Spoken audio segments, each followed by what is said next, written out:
என்ன சர்ச்சை உங்களுக்கு? சர்ச்சை என்ன உங்களுக்கு? என்ன சர்ச்சை? யானை ஸ்பெயின்ல தான் இருக்கா? எங்க ஊர்ல இல்லையா?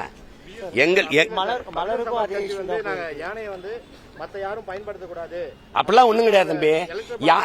நான் ஒண்ணு கேக்குறேன், உங்க மனச்சான்ற தொட்டு பேசுங்க, அதன் மனச்சான்றுக்கு பயந்து பேசுங்க. யானை யாராவது ஒரு தனி மனிதனுக்கோ ஒரு மாநிலத்திற்கோ ஒரு கட்சிக்கோ சொந்தமா தம்பி? தேர்தல் ஆணையத்துல நாங்க உத்தரவு வாங்கி வச்சிருக்கோம் சொல்றாங்க சார். தேர்தல் ஆணையத்துக்கிட்ட இதை யாரும் பயன்படுத்தக்கூடாது என்கிட்ட கூட தான் பேசினாங்க. நான் புலிய கேட்டேன், இருப்பா அது தேசிய விலங்குனாங்க. சரி மயிலை கொடுங்க, தேசிய பறவைனாங்க. அப்ப ஏன் பிஜேபிக்கு தேசிய மலரை கொடுத்தாங்க? பதில் இருந்தது அவன்கிட்ட? ஆமா பிரச்சனை வேற. நீங்க யானையில அப்படி பார்த்தா எங்க பரம்பரையில எங்களுக்கு குதிரைப்படை கிடையாது, நாங்க யானைப்படை தான்.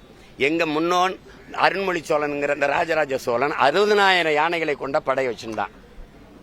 அவன் வெளிநாட்டு எங்க பாட்டன் சண்டையே போடல. ஒண்ணு தெரிஞ்சுக்கிறீங்க, நீங்க எல்லாம் குதிரையில நின்றுகிட்டு இருந்தான். அவ்வளவு பெரிய யானைப்படை கொண்டு வரிசையா நிறுத்தி அப்படி வேலோட வாளோட நின்னவன அப்படி பார்த்தான். யானை 2 காலையும் தூக்கி முன்னங்கால தூக்கி ஒரு பிளிரிச்சு எல்லாம் கீழே போட்டு கும்பிட்டான். அருண்மொழி எங்களை ஆள விட்டுருந்துட்டு பல படைகளை போர்களை வென்றது அப்படித்தான். நாங்க எங்களை எதிர்க்கவே இல்லையே, எதிரி சரணடைஞ்சிட்டான்.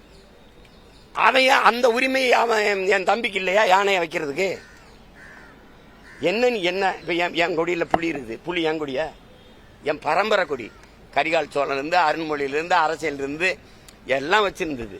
அதே மாதிரி அந்த கொடியில வச்சிருக்க மலர் அது வாகை மலர் இல்ல, தூங்கு மூஞ்சி மலர் அப்படின்னு ஒரு விமர்சனம். உனக்கு தூங்கு மூஞ்சி இருக்கு, தூங்காம முழிச்சுக்கிட்டு இருக்கு. உங்களுக்கு என்ன பிரச்சனை தம்பி? எங்களுடைய மரபு யானை படை வச்சு போர்ல வென்று வாகை மலரை சூடுவது, வெற்றி வாகை சூடுவது. நீ புறநானூறு படி, அது தெரியும். அதுல அவர் வச்சிருக்காரு. உனக்கு என்ன பிரச்சனை? அவன் கோடியா அவன் பிரச்சனை, உனக்கு என்ன பிரச்சனை? சார், இப்ப வாகை மலர் வச்சிருக்கனால தமிழீழத்தை நோக்கின அரசியல தான் விஜய் முன்னெடுப்பாரா இல்ல இந்த திராவிட அரசியல நோக்கி சார்ந்த? தம்பி எடுக்கலைன்னா அண்ணன் எடுக்கிறேன். இப்ப உங்களுக்கு தமிழீழத்தை நோக்கி அண்ணன் எடுக்கிறேன். அது ஒண்ணும் இல்லையே. விஜய் தமிழீழ விடுதலைக்கான அரசியல் எனக்கு நேர்ந்து விட்டுருக்கா? எனக்கு பட்டா போட்டு கொடுத்துருக்கா? இல்ல. நீங்க பேசுங்க. நீங்க தான் சொல்றீங்கள கோடி கோடியா காசு வருது அதனால சீமான் ஆதரிச்சு பேசுறாருன்னு. எனக்கு வருதுன்னு தெரியுதுல. பிளீஸ் நீங்களும் ஆதரிச்சு பேசுங்க. உங்களுக்கு கேஸ் வருதா இல்ல கேஸ் வருதான்னு பாப்போம். என்ன தம்பி? விஜய் தமிழ்ல போர்க்கள காட்சிகளா ஒரு பாடல்ல வச்சிருக்காரு. கட்சியின் கொடியில போர்க்களத்துல பங்கேற்ற யானை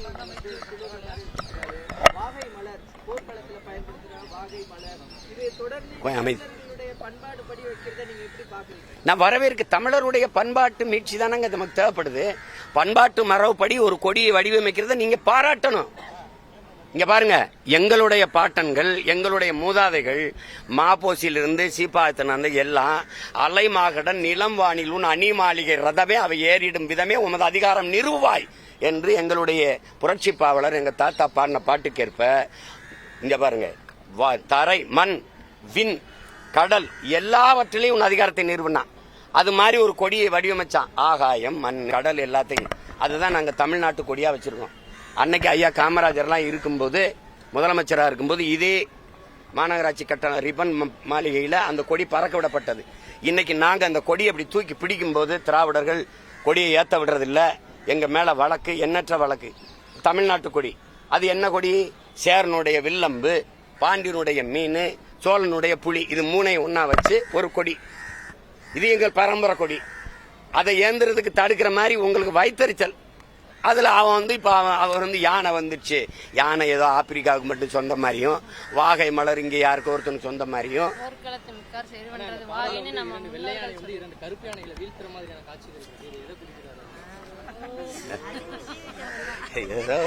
ஏதோ ஒண்ணு வச்சுக்க, 2 இந்த வெள்ளை யானை, ஒரு 2 கருப்பு யானை, இன்னொரு 4 கருப்பு யானை வெள்ளை யானை வீழ்த்தும். இவ்வளவுதான். 2026 தமிழ்நாட்டுல தமிழ் தேசியம் விசேஷ திராவிடம் தான் நினைக்கிறீங்களா? 2026 இதுல என்ன சந்தேகம்? இப்பவே நடக்குதா இல்லையா?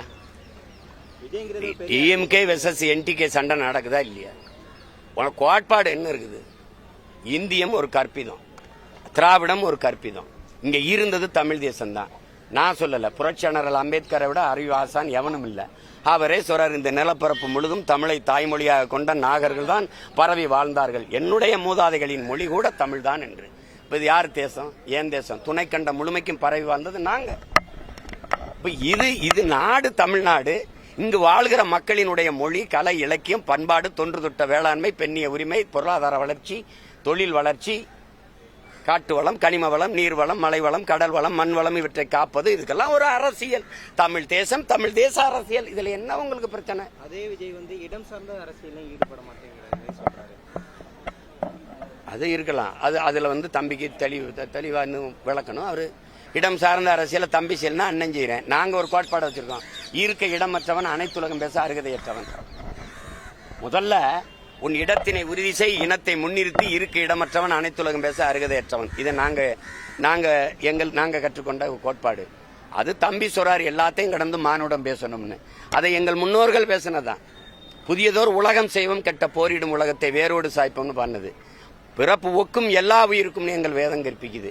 காக்கை குருவி எங்கள் சாதின்னு பாடுது எங்க பெரும்பாவளன் பாரதி. அப்படி மானுடம் பேசிய இனத்தின் மக்கள், அதையும் தாண்டி உயிர்மை நேயம் போற்றிய இனத்தின் மக்கள். அவர் அதையும் தாண்டி மானுடத்தை நேசிக்கணும்ன்றாரு. அதுக்கு சான்று இப்போ கல்கத்தாவில் செத்து போனவ என் தங்கச்சி ஒன்னும், என் கூட பிறந்தவள என் அக்கா தங்கச்சி ஒன்னும் இல்ல. அவளும் எங்களை மேல சக மானுடச்சி ஒரு மனுஷி. யாரு மேல கீறினாலும் ரத்தம் ஒண்ணுதான். ஆக மொத்தம் நீ நானும் 10 மாதம் தான். அந்த அடிப்படையில தான் நாங்க சிரியாவில் நடந்த தாக்குதலுக்கும் போராடணும், ஈராக்கில் நடந்த வன்முறைக்கும் போராடணும். எல்லாத்துக்கும் போராடுவதற்கு காரணம் ஒன்ன நீங்க தெரிஞ்சுக்கணும். உடலில் எங்கு காயம்பட்டாலும் முதலில் கண்ணழுகும், உலகில் எங்கு காயம்பட்டாலும் தமிழன் மண் அழுகும். அதான் நாங்க தமிழ் தேசியம் பேசிட்டு இடம் சார்ந்த அரசியல இடம் சார்ந்த அரசியல விஜய் முன்னெடுக்கும் போது அவருக்கு அதுல புரிதல் இருக்குன்னு நினைக்கிறேன். அப்படி இல்லை. தம்பி வந்து எங்களை போல நாங்க தமிழ் தேசிய அரசியல்னு அவர் பேசல. ஒருவேளை அவருக்கு வந்து இந்தியாங்கிற ஒரு நாடு இருக்கணும், இறையாண்மை கொண்ட நாடா இருக்கணுங்கிற எண்ணம் இருக்கலாம். அதெல்லாம் இதை வந்து நான் பேச முடியாது. நான் என் தம்பிக்கு டப்பிங் பேசுற வந்தவன் இல்ல. அவர்கிட்டே கேளுங்க. அவர் மாநாட்டுக்கு அப்புறம் எங்களுக்கு நாங்க செய்யற அரசியல் தான் நல்லது, அதான் சரியானது. அது எது நல்லதுன்னா இது நல்லது. அப்படி நான் அப்படி நிர்பந்தி தம்பி. அவருடைய கோட்பாடு கொள்கை வேறு, எங்களுடைய கோட்பாடு கொள்கை வேறு. எங்கள் முன்னவர்கள் வகுத்து தந்த பகுத்து வச்ச பாதையில நாங்க நடக்கிறோம். அதை நீங்க நடக்கணும்னு சொல்ல முடியாது. எனக்கு பிடிச்ச சாப்பாடை நான் சாப்பிடுறேன், உங்களுக்கு பிடிச்ச சாப்பாடை நீங்க சாப்பிடுங்க. உங்களுக்கு வலுக்கட்டாயம் இதை சாப்பிடணும்னு ஊட்டி விட்டா நீங்க என் மேலதான் காரி விழுந்து விடுவீங்க. அதை நான் செய்ய தயாரா இல்லை.